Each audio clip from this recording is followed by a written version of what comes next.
What is going on, everybody? We're here. We're live. I feel like all we do is stream now, but that's what it's all about. Over here on Patriot Outpost for the first time in 2 weeks for the yet-to-be-named political show with Jeremy from D-Day Cobra and Suresh from The Situation with Suresh. Jeremy, it's been a while since we talked. How you doing? Man. It's great to stream with Ryan. I have not streamed with Ryan in a long time, so it's good to get back into the groove. I feel like I'm finally, getting back in that rhythm. It's great. It sucks. I see this motherfucker way too much. I'm kind of tired of it, but what are you gonna do? It's here. It's Patriot Outpost. We got a lot to talk about, and we got Suresh here, and we're at the second stream of the day for me. Second of four. So let's get this party started. Right. Suresh, what's going on, man? How you doing? Oh, man. Got so much going on. 221B Tactical, of course. It always gets a little busier when things start getting a little crazier in the country. I think people start getting a little worried, and they're like, maybe I need some tactical gear and some protective body armor. I don't know what's quite going to happen in the next coming weeks or months. So, just trying to manage that. And then, of course, you guys know, trying to build, I'm trying to get to your level, both of your levels on the situation with Suresh, but the channel's growing nicely. Thanks in part to you guys supporting the channel and promoting it. So there's been a lot to talk about. So there's no shortage of topics, that's for sure. Well, you're putting out more videos than I am on my political channel. So you're doing better than me when it comes to that. I just, I was just really sad to hear, Suresh, that 221B actually had all their money in the Silicon Valley Bank. You're really sorry to hear about that. A little venture capital thing didn't quite work out, but hey, what are you going to do? At least you're getting all your money back, right? Well, allegedly, it was for those of you who don't know, 221B is based in New York City. That's where our global headquarters is. And it's interesting when people who have a substantial amount of money go to the bank because they're concerned and they want to withdraw their money, and the bank subsequently calls the NYPD, and NYPD shows up and says, listen, the bank called the police, they don't have your money, and you need to leave or else you're going to be arrested. So that wild. Was an interesting day. And there were people who had upwards of $1 million, $2 million, $3 million, and there was no $250,000 talk. Now, of course, we know that Biden has stated, without using the dirty B word, because he knows that he's not allowed to say that. His handlers have told him, don't use the B word. So he said, people get their $250 FDIC coverage, and everyone is going to get all of their money, no matter how much you had. Everyone's going. That's called a bailout. I know they don't want to use that word. Karine Jean-Pierre is avoiding that word. Reporters are asking, even CNN and MSNBC reporters are asking her, is this a bailout? And she literally is just walking off stage. Well, before she talked about how her gender and race are great with these other women that were there that apparently aren't doing their job well enough to avoid a disaster like this, but that's neither here nor there. Let's just celebrate in this moment where the banking system is collapsing. Let's just give thanks that there's some females of color overseeing all of this. But that aside, no one's talking about the word bailout. This is a bailout if they do in fact cover everyone to cover all of their deposits. And it is going to be a major hit to the banking system. Over 30 banks stopped trading, halted all trading, another alarming factor. So we are going to see more failures. The government might jump in and prevent some more public failures to just kind of quell public alarm. But no one should get it twisted. This is a government bailout by the Fed, and it's all caused by the interest rates that are occurring under Joe Biden and his administration and what they caused. Now, of course, who are they trying to blame? They're trying to blame President Donald Trump. They're trying to blame somehow it SVB. always comes back to that. Doesn't matter if it's a train derailment, doesn't matter what happens. It always somehow they try to blame Trump for it. It's so embarrassing. It's so old. Like, even my Democrat friends are like, all right, come on. Like, really? And the reality is everyone who knows anything about the stock market, the banking system knows this happened because of the bond situation, interest rates rising, the bonds become devalue, and that's really it. And this has nothing to do with Trump's policies. And if they were so bad and that they were going to cause something like this, he's been in there for 2 years. You think he would have reversed them, repealed them, whatever? It has nothing to do. Even top scholars on CNN and NBC and MSNBC are saying that's not it. It's just foolish. But of course, some people are trying to peddle that. It's embarrassing. Yeah, and obviously a lot of the conversation too is surrounded around this is a bank in Silicon Valley that is very, very upfront about how virtuous they are with their virtue signaling, with backing woke projects. Everybody on their board is basically a Democratic donor. And now you even have the Democrats kind of panicking to try to give back the money that they received from some of the people associated with Silicon Valley Bank. But like, let's not get it twisted either. This could happen to any bank, period. If a bank run happens on them, they're not going to have your money because that's how the banking system works, right? Which is kind of messed up. Let's just be real. That's kind of messed up that that's the way it works, that no bank out there has enough money to cover all of the people that bank with them. But yeah, when so much of their business was tied up in venture capitalist stuff, usually from marginalized groups, from gay and lesbian and people of color. These are who they were proud to give more loans to, proud to do more business with. And now you have something like this and they're upside down, and it is a disaster. And what Suresh mentioned is you do have $250,000, right? That's what, no matter what bank you walk into in the United States, I believe, there's going to be a thing on the wall that says, hey, just so you know, if the worst of the worst happens and this place, goes to shit, or they steal all your money or what happens, you are guaranteed $250,000 in basically be recovered with an FDIC like guarantee. That's it. But that's not what they've promised now. To kind of ease everyone's feelings about it, they said, don't worry, we're going to cover millions and millions and millions and millions of dollars, whatever it is. And that money, of course, is going to go to the taxpayer. So, yeah. Well, I've talked about this and I've said, like, I'm not going to pretend to understand the inner workings of all of this bank stuff. But I'm going to bring up Ryan's favorite word. And can't say that on YouTube, Jeremy. Yeah. Well, okay. Your second favorite word. But I just think it's interesting how we've suddenly stopped talking about January 6th all of a sudden. That's all. This is pretty interesting timing. It's pretty interesting timing. What's the number one thing you can unify people's concerns with? Money.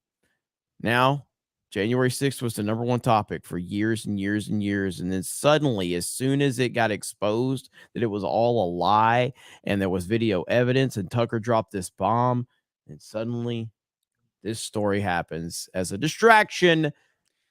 So, yeah, I think that this is an actual bank collapse. I actually think they're trying to downplay it as much as they can. I think they're trying to get people not to worry, because what happens if people worry about this? I go to my bank, you go to your bank, Suresh goes to his bank and starts being like, hey, I don't feel super comfortable. Let me try to get this money out. And then you suddenly have more than one bank failing.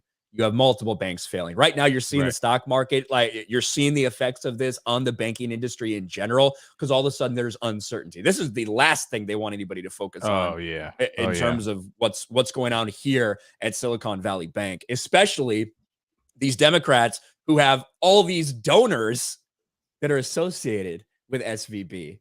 And it's not a good situation. It's scary. And Suresh is right.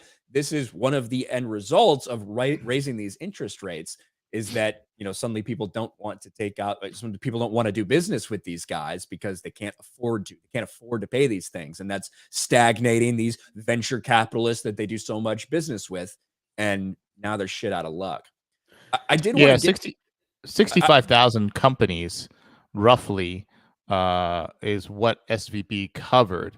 You're talking about 65,000 startups. Think about the number of payroll, the number of employees, the number of the amount of money that these companies utilize to put out and now are depending on to continue their growth. Otherwise, they are going to fail. They are going to go out of business. So I don't think the average American really has an understanding of how deep the ripple effects can be on something like this. And another point is something that just came out in some of the disclosures that I've been reading, because I've been reading about this for the last 3 days now, is that SVB gave over $73 million to Black Lives Matters and groups that were tied to Black Lives Matter. $73 million. And obviously we all now know, we know now that Black Lives Matter was a complete fraud. It was a complete scheme. You know, the founder with her multi-million-dollar mansions in all white neighborhoods. So I don't understand. I don't understand how people can just sit back and just watch the government bail out a bank that gave away $73 million to a fraudulent organization. It's absolutely mind-blowing. It's disgusting. Well, and I've said it, you know, again, identity politics, wokeness, it's affecting every aspect of life. It's not just your favorite Star Wars movie. It's not just your favorite comic book movie. Those were vehicles in which they were using to push it to bleed into the culture. But this stuff is affecting the military. This stuff is affecting banking. This stuff is affecting corporations. It's having an effect everywhere. And anytime you get that nonsense involved with something, it's going to destroy it. The fact that they had diversity and inclusion officers and they had a board that focused on diversity, it just shows you where their focus is. And now, of course, the BLM stuff. We know how corrupt BLM has been over the years, and it's just unbelievable, man. But that much money going to BLM is disgusting beyond belief. And, you know, it's disgusting. And another component that people aren't speaking about, and once again, this is all out. I've read all the disclosures. 73 million to BLM, but what people aren't looking at is how much money that was donated to BLM was actually filtered back and donated to the Democratic Party as party donations. So what are we talking about here? Are we talking about a bank utilizing its funds to give money to an organization, then that organization subsequently gave tens of millions of dollars to the Democratic Party, and now the Democratic administration is bailing out the bank? Is anyone like at some point saying, okay, let's pump the brakes and let's follow the money and let's see what's going on here? How is nobody talking about that? Republicans aren't, Democrats surely aren't. No one's talking about it. Because mean tweets, that was the most important problem that we're facing our country. Mean tweets was the thing that we had to stop. And I mean, again, Trump's been calling a lot of this stuff out for a long time. You know what I mean? In terms of the United States of America and how much money is just going through it and how much money's being blown and wasted on all of these programs and projects and all of this. But people, I don't know what it's going to take to wake people up. I really don't. I don't know what it's going to take to actually make them realize how corrupt the Democratic Party is. It's amazing how corrupt they are. And they're just going to keep getting, like, they operate from a place of arrogance. They operate like they have nothing to lose. They talk down to Americans. They talk down to people. They make decisions that they don't feel that they are going to have to face any consequences for. Makes you wonder. Of course, this is YouTube, so it's as far as I can go with those questions. But makes you wonder. Yeah. SVB, the first bank in a while to fail, might not be the last. Might not be the last over the next couple months. But we shall see going forward. That was the second largest in U.S. history. Signature Bank, which followed shortly thereafter, where the Fed stepped in because they were going to fail, and the Fed stepped in and just kind of guided them to the ground. You know, that was the third biggest failure in U.S. history, and that right there should scare the heck out of everyone watching this. And I know most people don't have a deep knowledge of the financial system and the banking system, and they don't have an understanding of, like, how can this happen and how are deposits made, and they don't understand the leverage that banks can do. The average American doesn't know that if you deposit $100,000 in the bank is only required to keep 10,000 of that, and they can loan out $90,000 of that. So they're leveraging every dollar to the hilt, and that's exactly how it works. And And if you don't, and now what are they doing with some of that money? They're purchasing bonds. Bonds are tied to the interest rate. Interest rates go through the roof because of what our current administration is doing. The bonds become devalued and they have nothing to fall back on. So for those of you who are not financial people and whatever, I've been doing this for decades. That's like the overview. And that's exactly how this bank collapsed. And that's exactly what's going to lead to other banks collapsing.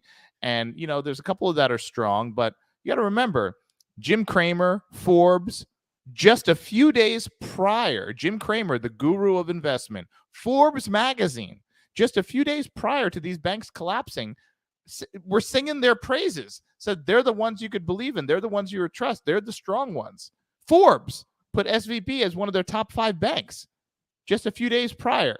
So just think about that. The average American has no clue about this, but you should have a finger on the pulse of how things work, because this is not ending anytime soon, and it's going to ultimately affect every single American.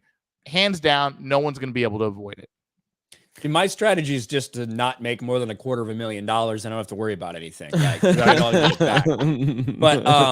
But I will say that I think, didn't they move away from the 10% requirement a couple years ago, Suresh? No. This is what it used to be. There wasn't something in 2020 where they I felt like during the pandemic that there was something that they announced for banks, because it was always 10%, right? That you had to have that much on hand versus what you have like loaned out or whatever, or basically what people have. Maybe I was wrong about that. I'll have to take a look. Somebody asked, does this affect the credit unions too? Kenny Justice is asking in the chat. So credit unions are kind of on a different, let me say, grid. So if you're in a credit union, you're not going to be at the risk that people who are holding their money in traditional banks are at. But you got to read the fine print. When you open a bank account, there's a lot of fine print. When you open a checking account, when you open a savings account at a bank like Chase, Wells Fargo, whatever it might be, there's a lot of fine print in there. And some of that fine print, a lot of people they don't read it because it's literally like really tiny on the little piece of paper they give you. Your money can technically be tied up there for a couple of days. So like if I need to go to the bank right now and take out $100,000, I can't just go to the bank and take out $100,000, because although I have it in there, I have to give them notice, and then I have to get verification, and then I get authorization, and then they tell me a date, which is usually a few days out, where I can come get my money, because they got to obviously put the pieces in place. That's how it works. So people are like, oh, my money's in the bank, let me go get their money. Well, a few people last week, Wells Fargo, their direct deposits didn't go in. So people were like, wait, where's my money? And then they went to Wells Fargo and they're like, well, I need to take money out because my direct deposit didn't post. So I have bills to pay. And if Wells Fargo was like, you're going to need to sit tight on that. We can't help you. And people were like, what are you talking about? And they said, read the fine print. And most Americans never read the fine print. No, not at all. Holy crap, man. Hey, it's 81 million people. That's all I'll say. 81 million votes. Most popular president in the history of our country. And mean tweets are gone. So and they're still blaming him. Yeah. So from the Federal Reserve website, and maybe I'm misunderstanding something from this. As announced on March 15th, 2020, the board reduced reserve requirement ratios to 0% effective March 26th. This action eliminated reserve requirements for all depository institutions. The following content explains the board's authority to impose reserve requirements and how reserve requirements were administered prior to the change in reserve requirement ratios to 0. So maybe I'm missing. So now they don't need to have anything? Yeah, here, let me show you. Wow. So they dropped it from 10% to 0%. Yeah, which means they don't need to keep any of it. This is, again, this might be a specialized thing. I'm not going to pretend like I'm a fucking expert or anything like that. But Prior to the changes effective March 26, 2020, reserve requirement ratios on net transaction accounts differed based on the amounts of net transaction accounts in the depository institution. A certain amount of net transaction accounts, known as reserve requirement exemption amount, was subject to a reserve requirement ratio of 0. Net transaction account balances were reserved requirement ratio of 3. Net transaction account balances above the low reserve tranche were subject reserve requirement ratio of 10%. The reserve requirement exception amount and the low are indexed each year pursuant to the formula specified. So that to me says that it went from 10%, that it's reduced it to 0% effective March 26th. But I guess I don't know 100% if that's what that means. That seems to be what that means to me. Because I remember them talking about that because that was fucking that was the height of COVID, right? Yeah. March 2020 was when all shit started to hit the fan. Maybe it's been changed since then, but this is from the federalreserve.gov right now, which is Insane. crazy. What a disaster. Nardagal, let's read some super chats. Nardagal for $10 for my favorite untitled political podcast. I think that should be the name. Thanks for keeping it real and calling out all the BS. Well, thank you. Chef Nick Nero for 10%, a violin. Maybe it's a small violin for all the SVB people. 10% for the big guy. Maybe. Gabriel Knight for 2. Ron Paul was right. He tends to be. Matthew Hammond for 2. Suresh needs to talk with Charlie Kirk. I would love to. Big good discussion. And then Matthew Hammond for $10. Did you know that the Federal Reserve told banks to switch from Federal Reserve banking to zero reserve banking? You know, this is what we're talking about. Hold on. Did you know the Federal Reserve told banks to switch from fractional reserve banking to zero reserve banking in 2020? Banks that follow this recommendation have zero reserves. So maybe that's not it. That's just their requirement. They don't have a requirement, but some banks might follow it still. I don't know. But Josie Pureblood for 5. That's confirmed. Silicon Valley donated $73,450,000 to BLM. Money laundering 101. Cheers, y'all. Thank you. Buy large mansions. Matthew Hammond for 5. The banks that were seized facilitated crypto transactions. Some think it's an attack on cryptocurrency to shore up the U.S. petrodollar. Speaking of Black Lives Matter, I need to talk about somebody who BLM is very important to them, just like so many people in Hollywood. And, Jussie Smollett went through a tough ordeal, right? I knew you were going with that one when you said it.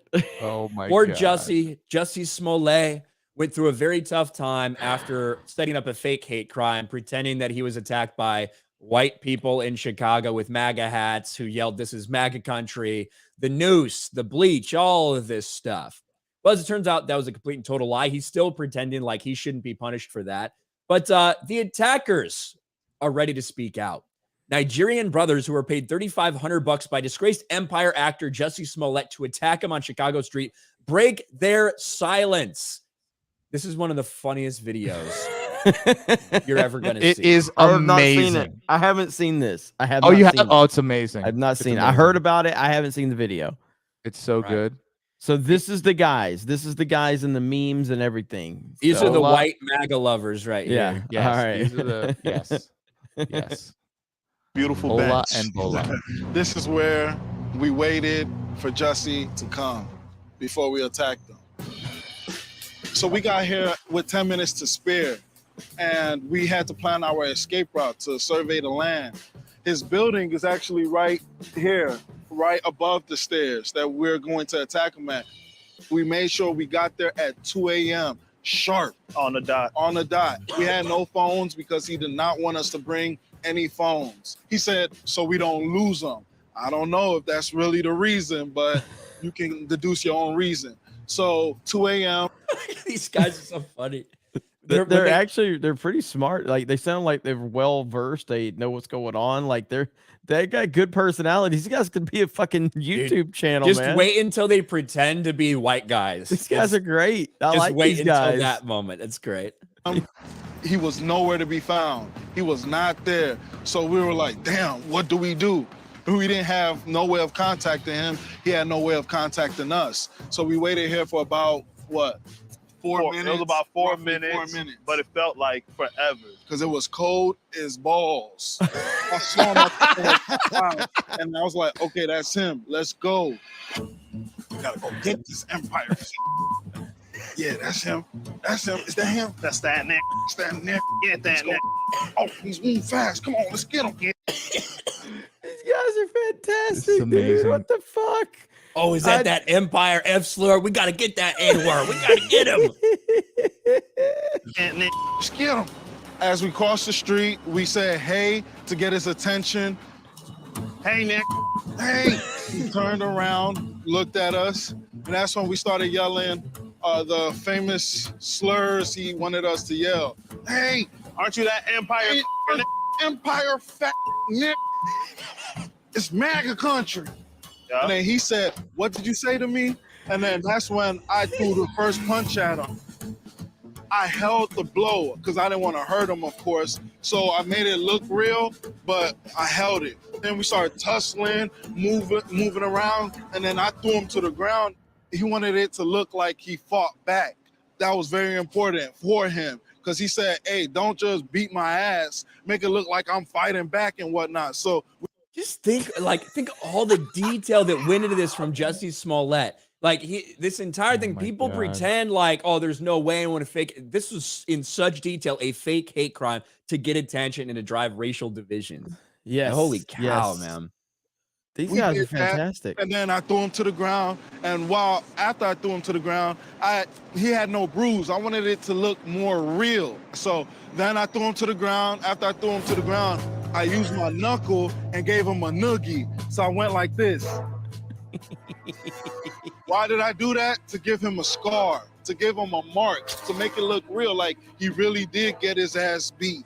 After I did that, I fake kicked him. I don't know what he was doing. That's where I came around with the bleach, the infamous bleach in the hot sauce bottle, poured it on his shirt. Then I finally put the rope around his face. I did not put it around his neck. I just placed it on his face, and that's when we took off. The reenactment is the best part of this video. Oh my God, dude. It's hilarious. Like it's fucking hilarious. Like the entire thing, their personalities. Now listen, these guys, they took $3,500 to make it pretend like this dude got jumped by white MAGA supporters, right? So, you know, I don't know if they're like the coolest cats in the world because of that, but it is so funny to hear them break down all these lies. How the whole thing was set up from the beginning, what they were asked to do, what they were asked to say, everything. It was all planned. Yeah. Man, world leaders, Kamala Harris, I think, didn't Hillary comment on this story? Didn't course, Hillary like make everyone a tweet did. about it? I know Everyone LeBron did. James did. You know, like so many people commented on this story as a reason to go after MAGA supporters and white people and Trump. They made these big statements about how important this is and how dangerous this is. We had talk show hosts, The View, was talking about racism and all of this, and none of them have retracted. None of them have backed down. None of them have said that they were wrong because, of course, they haven't. This story is such a disaster, and so many people got caught up in it, including people like, didn't Nikki Haley say something about this too? There was a lot of Republicans that were commenting on it. What a disaster. But that was funny. But yes, to Ryan's point, it's not like these guys are like, they're funny as hell, but and they're entertaining, but they are responsible too for driving this fake hate crime. Like they knew what they were doing. And that doesn't, as much as they're funny and entertaining and pretty likable, to be honest, they had no problem driving a narrative that a couple of white Trump supporters in Chicago at 2:00 in the morning were beating up a black man for being black and gay. So that's not good. That's not good at all.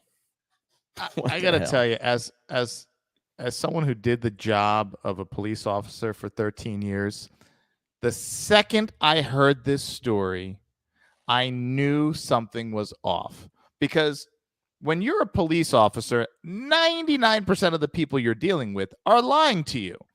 You walk up to the window. Sir, do you know why I pulled you over? No. No. Yes, you do. You know why I pulled you over. You know you were speeding. You ran that red light. You ran that stop sign. Ma'am, do you know why I stopped you? Oh, no, officer. I have no idea. Yes, you do. You know why I stopped you. So everyone's lying to you. And then when you go to a crime scene, you're dealing with the criminals. They're lying to you. The people who have warrants, they're giving you a fake name. Everyone's lying to you all day long. So you become very good at telling who's lying. And you do that by making them paint a picture, and they're slowly painting the picture and building a story. So when we would stop people who had drugs or guns, you just keep asking them questions, and you ask enough questions, they're painting a story that doesn't make sense. The second I heard this happened, the first thing I said was, wait a second. What are two people walking around in Chicago at 2 a.m. in MAGA hats? That's the first thing I thought. Yeah. The first thing in I like thought was negative 30-degree weather in a nice area of Yeah. Chicago. freezing cold, wearing MAGA hats at 2 something in the morning. Okay. But then it got a little bit worse. And then it got to the point where they saw this gentleman. And the first thing I thought was, if it's that cold out, most likely you're bundled up. You're going to have a hat, you're going to have a scarf, you're going to have a big jacket on, right? So right out of the gate, I was like, how did they know he was who he was? How would you know that? How would it even be possible to pick someone out like that from however many, 100, 200 feet away? So that was the second thing that went through my mind. I was like, what the hell? Who is believing this story? The third thing was this apparently wealthy actor is going out at 2 a.m. to get a Subway sandwich. A Subway? He's going to get a foot long at 2 a.m. Subway wait a second. sandwiches? I Chappelle? imagine. Wait a Listen, second. I believe Jussie Smollett would be going out at 2 a.m. to get a foot long. I just can't imagine it would be a Subway sandwich. Not a Okay? Subway. Right. So I'm like, Oh, what is man. everything that I heard right out of the gate.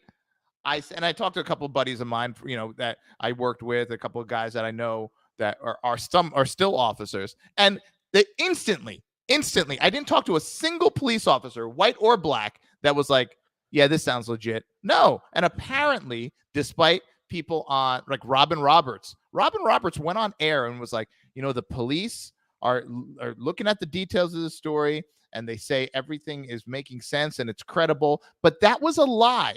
Robin Roberts went on TV and made a statement about what the police in Chicago were saying that was a complete lie. Detectives right out of the gate had suspicions about the validity of this incident and the validity of this story. One of the things that stuck out to the detectives, because they spoke to them thereafter, was they went to his apartment thereafter, and he was still sitting there in his apartment. He had the sandwich with him. Who picks up the sandwich after they've been attacked brutally?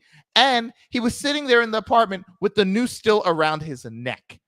Now, anyone who knows anything, if someone throws a noose around your neck, a rope around your wrist, whatever, the second you get away from your attacker, you're taking that shit off. You're not going to hang out with it like it's a necklace and then go back to your apartment and wait for the cops to come and have it on display like Flavor Flav on a clock. I was like, none of this is making sense. But all these people went out there supporting him because they didn't know. They were just like bumbling. They were just hoping and just praying that this was true. The Jussie Smollett incident proved one thing about America. One thing and one thing only. The demand for racism is greater than the supply. Yes. If you that's are what a I've been black saying. man and you have to, because there's so little racism, you have to pay, not white people, because I think he would have been hard pressed to find white guys to do this. He's so stupid. He hired black guys to do it. And these two black guys, they were just hoping that, one, they were going to get a little payday. Two, he promised them to get them some acting gigs. And they were both actors and models, and they wanted to, advance their career. And that's the story they're telling. So he's like, hey, do this for me and I'll help, your career. Neither here nor there. The fact of the matter is, it proved that the demand for racism is greater than the supply. And that's why he had to pay 2 black guys to commit this crime. It's absolutely embarrassing and disgusting. And here we are, the most racist country. He couldn't even walk find out white there and guys to hope do it. someone would attack him. He knew it wouldn't Yeah. happen. He couldn't even find white guys to do it. He had to find black guys and pretend to be white. Unbelievable. Just absolutely nuts. We get to a couple of these super chats. Green-haired anti-liberal, what's up for $10 says, I recommend people check out the Tuttle twins books. Just finished reading one on inflation, vetting them before giving a niece and nephew right before this happened. Meant for kids, but can help adults too.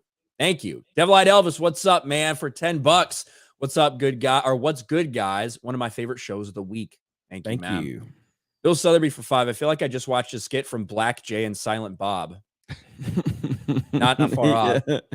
Josie Pureblood for 5. Those Nigerian brothers are hilarious. You got to get them on Tuesday night's main event. I mean, after we got to be careful with it. We got to vet our guests clearly after FNT last week. I don't know if Suresh saw what happened. So, you haven't heard what happened? I'll tell. No, I didn't we hear talked what about it happened. enough Talked about online, it so much. yeah. Jesus Christ. I'll talk to you about it later. But Okay. yeah, we'll have to vet our guests a lot better moving forward. So. Zenny Biscuit for 2. Critter's gonna critter. Thank you. Samurai Vader for 2. There was some Modern Warfare 2 lobby language right there. Yes, there was. Yeah. Matthew Hammond for 2. We need a G&G channel with these 2 Nigerian dudes. Now switching from Nigeria, we got to switch to something that's going on over in Ukraine. We've seen that people are hungry for us to go to war with Russia. They want us involved in World War III. It's so interesting how people are trying to claim that they'll be anti-war until something like this happens. And they're absolutely not anti-war in any way, shape, or form. But yesterday, something that, could potentially lead to something pretty serious happened. Russian jet collides with U.S. drone in international airspace over the Black Sea. So this was just off the coast of Crimea, from my understanding. United States Reaper drone goes down in the Black Sea. They are claiming that a Russian plane hit it, and it damaged it, and that's what made it have to ditch. The Russians are saying, no, the United States, you're lying. Nothing ever happened like that. It crashed of its own accord, and now they're going to try to go and race us to recover the drone from the Black Sea. All this is leading to the typical warmongers like Lindsey Graham saying things like this. Well, we should hold them accountable and say that if you ever get near another U.S. set flying in international waters, your airplane would be shot down. What would Ronald Reagan do right now? He would start shooting Russian planes down if they were threatening our assets. America. First of all, I don't know how many Russian planes Ronald Reagan ordered shot down, because that actually would have been the start of fucking World War III. Yeah, it's not exactly what was going on with a lot of these proxy wars and things that happened during the entire, Cold War. But this is they want war so fucking bad. Serious situation. They want war so bad. I don't know if I even believe any of this, but it doesn't matter because our politicians, Democrat and Republican, don't think it's just Democrats, by the way. Lindsey Graham is not a Democrat, even though he could pass for one. Our politicians want war. Do people not understand? I've said this 1,000 times. War is a business. War is a massive business. There's a reason you had no bid contracts for Halliburton with George W. Bush and Dick Cheney and all that oil money. War is a big business. Donald Trump created a big problem when he didn't create any new wars because that lost a lot of people a lot of money. They want a war, and I think a war is going to happen. They're obsessed with it, and they're using opportunities like this to signal for their war. That's what they want. Yeah, and I think that, is it a situation that needs to be resolved and figure out what happened? Absolutely, it is. You're talking about a United States drone, millions of dollars worth of equipment, potentially colliding with a Russian jet. Now, if there was a collision like that, you'd think that there would be, some sort of significant damage to the Russian aircraft as well, which we're not hearing a ton about that, because when you have a collision mid-air between two things that are that heavy, that are going that fast, I'd be shocked if there was some serious damage to the Russian plane as well. But the sad thing is I don't even know who to believe anymore. That's the sad part. If you would have told me fucking 10, 15 years ago, of course I would assume that this happened, that the Russians are lying about it. Now I don't know. With what we've seen from our own government, what they're willing to do to get us further entrenched in this conflict between Russia and Ukraine, that's the sad part, is I don't know what to believe anymore. The rumor is the Russian plane was wearing a MAGA hat, and that the American plane was just wanting to go get a sub sandwich, and the Russian plane screamed, "This is MAGA country." So that's what I hear. That's what I hear. Yeah. Pretty believable story. Pretty believable story. And even though people don't want to recognize it right now, who is Crimea controlled by? The Russians. It has been since 2014. So a United States drone was in airspace just off the coast of Russian territory. You know what I mean? So it's not like it's not like fucking Russia flew across the entire world to come to America and then happened to run into a drone. You know what I mean? So I don't know. What's your take on this whole thing, Suresh? Not like Russia sent a balloon to float across our country and take images of high value targets.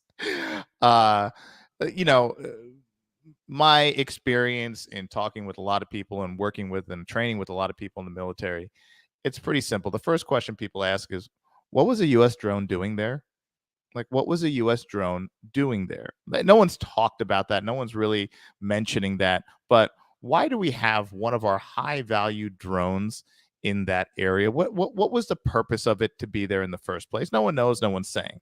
Secondly, the Russian ministry is claiming that their aircraft was trying to get a better view of the drone, and apparently while attempting to get a better view and confirm in fact it was a U.S. drone, how they would do that, I don't know if they were looking for like a serial number or a sticker on it saying made in the USA, which it's not. It's probably made overseas.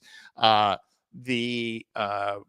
part of the Russian aircraft actually touched the rear propeller of the drone, and that disabled the propeller, and the drone subsequently had to be ditched into the Black Sea. Could that have happened? Yeah, maybe it could have happened. I mean, it very well could have happened. But the fact of the matter is, whether they intentionally, bumped it, whether they intentionally took it out, whatever it might be, the fact of the matter is, it was in Russian airspace. And what would we have done here in the U? Oh, hold on.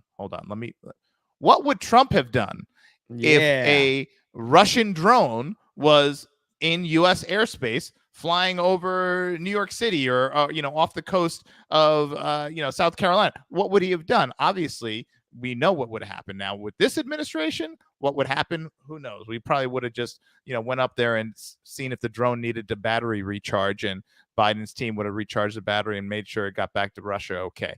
But we cannot say. For one thing, we cannot say what would have happened here at this moment with this administration. I can tell you that if there was a Russian drone flying anywhere near the United States during Trump's time here, that thing wouldn't have been bumped by an F-16. It would have been incinerated. I am confident of that. So what's a U.S. drone doing there? I don't really know. I think we're getting so deep in this, and they're trying to keep back. They're trying to pretend that they're not getting deeper in this proxy war. But the reality is, every time you hear Zelensky speak, he's talking about more and more U.S. aid, more money. Obviously, it started with tanks, and now we're talking about planes and training pilots. And now, obviously, and I'm sure you guys heard, he said, and even if it takes the U.S. sending its sons and daughters, and not one Democrat or Republican said, "Hold on, what did he just say? Did he just say that it's not going to stop, and you got to keep sending your money, and even if it takes sending your sons and daughters to defend our border?" Like, did he just say that out loud? And no one said anything.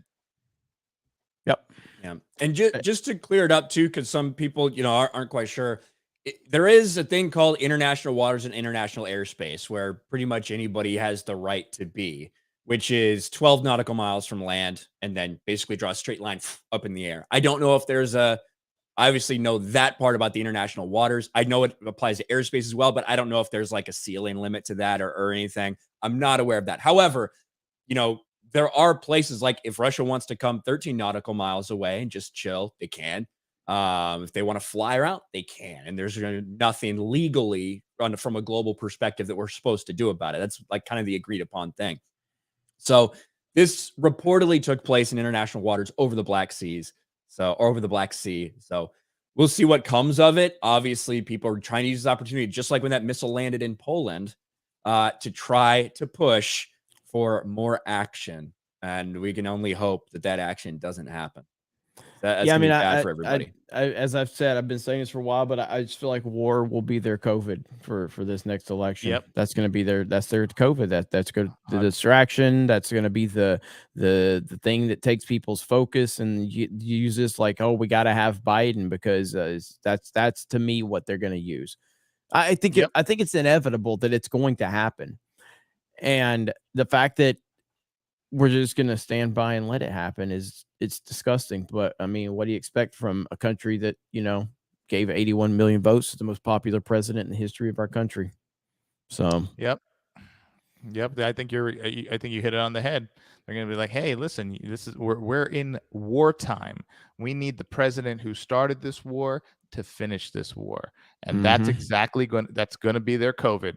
And I think it's going to be a real bad play though. Like, because I think so too. The general public is not on board with this action like they were for Afghanistan and even to a lesser extent Iraq. I just don't think if that is their strategy, I think it's a big time loser. I agree, but I still think that's what they're going to do. But hey, a lot can change, in the next 6, 8, 9 months. So we'll see what happens. People believe the government's lies about Iraq, right? The general public absolutely did. And I think actually a lot of people in the government did as well. Like, I think the vast majority of people in government believed that those were accurate, that was an accurate thing that was going on in Iraq. That's not the case with Ukraine. They've lost the Ukraine public relations battle. The vast majority of people don't believe what they're putting out there about it. So if they want to try for that 2 decades later, I don't think it's going to work this time. But we'll see. So these last couple super chats here. Matthew Hammond for 2. We need a G&G channel with these 2 Nigerian dudes. Be great. Myoclonic Jerk for 5. Jussie Smollett faked a hate crime so poorly, Ellen Page had to transition to another person. It's pretty bad. Fully problematic for 10. Hate to go Will Smith here, but Lindsey Graham, keep Ronaldus Maximus's name out your dang mouth. Right. Valkyria Winter for 5. I'm so sick of Ukraine crap. We never get the full truth from both sides. Too many want war, and it isn't good for anyone. Yeah. I hear you.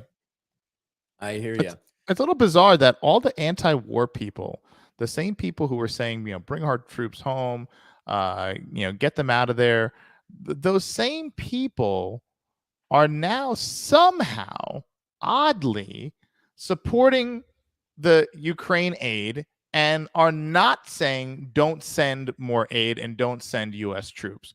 So what was it? Why was it that anti-war, when it came to the war in the Middle East, why was it anti-war getting people out of the desert, getting out of the people out of the sand pit? We don't belong in this war. We don't, this is all kinds of narratives around why we had to get out and why we didn't belong there. But now all of a sudden, these same people are like, Ukraine, we got to defend them. We got to defend them. I don't want to go. Send him and send him over there too. But I think we should send money. We should send tanks. We should send planes. And some of you guys should go too, because this is Ukraine and this is important. And I'm like, wait a second. Just a few years ago, you were like so anti-war. You even had the bumper sticker on the front bumper of your car. And now all of a sudden what changed? Yeah, you're 100% right. And, I think you look at the collapse of Afghanistan, what we saw when we finally did get out in the complete wrong way. Finally we did get out of there and it was the most rushed, fucking chaotic mess of all time. And now they're very anxious to get us involved, boots on the ground in something else. Mark Hendricks for 5. Jeremy, for your health, get some rest today, bud. We care about you. We want you healthy. I will. It's just the sleep schedule is all. It's not like I'm not sleeping. I am sleeping. I'm just it's just the sleep schedule's a little jacked up. That's all. So, but I appreciate it. And I don't have is- anything. I don't have anything to do for the next 7 hours, 40 6 or 7 hours. So yeah. So I've actually got a window before the gaming stream tonight. So I'll get a little bit of rest. I need to make an Aaron Rodgers video after this. But Yes. Jeremy, what do we got going on tonight? Yeah, so Fortnite tonight, main channel. I'll be streaming on D-Day Cobra Twitch as well. Krista will be streaming on Geeks and Gamers Twitch. And I haven't decided who we're going to have on, because Ryan's sick. Ryan needs to rest too. We're all fucking overworked right now for everything we're doing. So, but it'll be us, and then maybe Ryan will be there, or we'll get someone else. Beardo is on location in with Epic Verse stuff. I'll just say that much. He's doing some Epic Verse work, so that's pretty cool. You can get your Epic Verse merch over on 221B Tactical under the Geeks and Gamers store. So really excited for that. And then of course MegaCon. Don't forget, we're going to be at MegaCon here in Orlando Saturday. I believe at 2:30 is our panel time. All the information will be on the website, so we're looking forward to that. And yeah, so Fortnite tonight, and then Cobra Cast after that. Let's go. Suresh, what do you got going on, man? Trying to keep up with you, pumping out content over on At The Situation with Suresh. So you can head over to that channel. Got a couple of more videos going up today, and the engagement has been really good over there. And I see a lot of people from over on the Geeks and Gamers family coming on over there and showing some love and subscribing and commenting. So everyone from the Geeks and Gamer fam, thank you so much for supporting the channel. And, just continuing with, we got a couple of new innovations. I finally got approved on another patent. So we got a couple of new innovations coming out with 221B Tactical, and we're excited to have that come out. We're probably going to be coming out that probably this fall. We'll try to push it to the summer, but most likely this fall. So that's an exciting thing. We're always looking to innovate and, push the envelope when it comes to bringing gear and apparel for our people out. And, growing the company and growing the lifestyle of 221B. That's what we're all about. And one of these days, when Jeremy gets some rest, we're going to finalize the Geeks and Gamers custom bag for all of you folks. And it is going to be epic. So just stay tuned for that, because it's coming around. And I'm going to see you guys in a couple of weeks. I'm going to make the pilgrimage to the Geeks and Gamers Casa. And I cannot wait for that. And I got like 3 boxes piled like this high next to me of stuff that I'm coming with. So I was going to bring my little car, but I'm going to have to bring the truck because I'm coming with a lot of stuff. Nice. Looking forward to that. So awesome. Yeah. Next week, this will be back on D-Day Cobra channel. And yeah, we'll just keep grinding away. We got this daily show we're doing every day at Geeks and Gamers. So I'm sure it won't be long before we see you guys again. Thanks, man. Yeah, the daily show on Geeks and Gamers has been great. So we've been pulling 2,000 people watching that every day for the first 3 days. That is great. And then obviously Tuesday night's main event has just been hitting another level. So thank you guys so much for all the support. We'll see you tonight for Fortnite.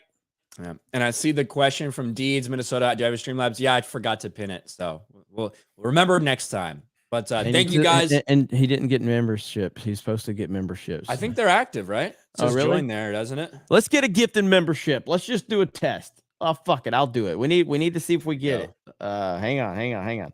I'm not going to let him off the hook yet. We got to see. I got approved for it at least. So I turned them on. How do you give memberships on the phone? Maybe you can't do it on the phone. I don't know. It's not letting me on the phone. Membership. Well, I have to join first. Let me become a member of Patriot Outpost really quick. Here you go. Popping the cherry right there. There we go. Mark says can't do it. Oh, Mark Hendricks just beat you. Mark Hendricks, welcome. It's processing. Why is it processing? Damn it. Got to make sure you got enough money. Because Jeremy kept all his money in SVB. Yeah. Mark Hendricks becomes a channel member. You're a Patriot now, and D-Day Cobra is now a Patriot as well. So thank you guys. Hell with it. Hang on. The hell with it. Boom. Let's just give Ryan some love real quick. He's sick. He's been grinding. So let's just give him some love right there. Bam. Here it is. It's going to go through. Give it a minute. Bam. 10. There we go. Woo. Patriot Outpost memberships from D-Day Cobra. Boom. Thank you very much, Jeremy. I appreciate that. And then by next week, they should have like the actual like badges and emojis approved and everything. So should be good. Thank you, Jeremy. Thank you for you guys in the chat. Mark becoming the first ever channel member. And we will see you guys next week on D-Day Cobra, part of the Snake Pit, home of Cobra Cast, D-Day Cobra's channel. We'll talk to you guys later. Peace.